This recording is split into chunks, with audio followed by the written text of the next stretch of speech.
ನರೇಂದ್ರ ಮೋದಿ ಎಲ್ಲ ನನ್ನ ಸಾಧನೆಯೇ ಅಂತ ಹೇಳ್ತಾರೆ. 5 ವರ್ಷದಲ್ಲಿ ಎಲ್ಲವನ್ನೂ ಸಾಧಿಸಿದ್ದಾರಾ? ಪ್ರಧಾನಿ ಮೋದಿಗೆ ದೇವೇಗೌಡರು ಪ್ರಶ್ನೆಯನ್ನ ಮಾಡಿದ್ದಾರೆ. ನರೇಂದ್ರ ಮೋದಿ ಎಲ್ಲ ನನ್ನ ಸಾಧನೆನೇ ಅಂತ ಹೇಳ್ಕೊಳ್ತಿದ್ದಾರೆ.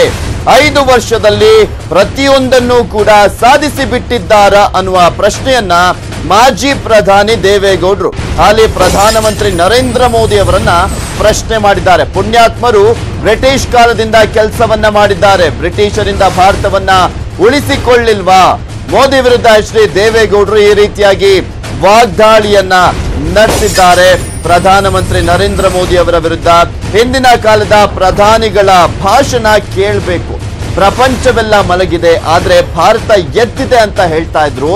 ಆದ್ರೆ ಮೋದಿ ನಾನೇ ಮಾಡಿದ್ದು ಅಂತ ಗರ್ವವನ್ನ ಪಡ್ತಾ ಇದ್ದಾರೆ ಅಂತ ಆಕ್ರೋಶವನ್ನ ವ್ಯಕ್ತಪಡಿಸಿದ್ದಾರೆ. ಪ್ರಧಾನಿ ಚೌಕಟ್ಟನ್ನ ಮೀರಿ ಮಾತನಾಡಬಾರ್ದು, ಮೋದಿ ಯಾರೋ ಮಾಡದ್ದನ್ನ ನಾನು ಮಾಡಿದೆ ಅಂತ ಹೇಳ್ತಾ ಇದ್ದಾರೆ. ಮೋದಿಯ ಗರ್ವಭಂಗವಾಗುತ್ತೆ ಅಂತ ಕೂಡ ಗೌಡರು ಟಾಂಗ್ ಅನ್ನ ಕೊಟ್ಟಿದ್ದಾರೆ.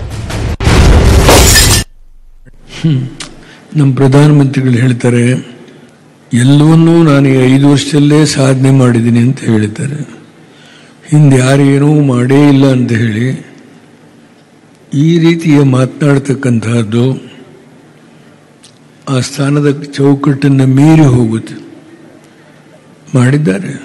ಬ್ರಿಟಿಷರವರ ಕೈಯಿಂದ ಅಧಿಕಾರವನ್ನು ತೆಗೆದುಕೊಂಡ ಮೇಲೆ ನಡುರಾತ್ರಿ ಅಂದಿನ ಪ್ರಧಾನಮಂತ್ರಿ ಮಾಡದಂಥ ಭಾಷಣವನ್ನು ಓದಬೇಕು. ಇಡೀ ಪ್ರಪಂಚ ಮಲಗಿದೆ ಆದರೆ ಭಾರತ ಎಚ್ಚೆತ್ತಿದೆ ಹೇಳ್ತಾರೆ. ಎಲ್ಲ ನಾನೇ ಮಾಡಿದೆ ಅನ್ನೋ ಗರ್ವ ಇರಬಾರ್ದು, ಅದಕ್ಕೆ ಗರ್ವಭಂಗ ಆಗತ್ತೆ. ಹಾಗೆ ಮಾಡಬಾರ್ದು. ಎಂತೆಂಥವರೋ ಬಂದು ಹೊರಟೋಗಿದ್ದಾರೆ.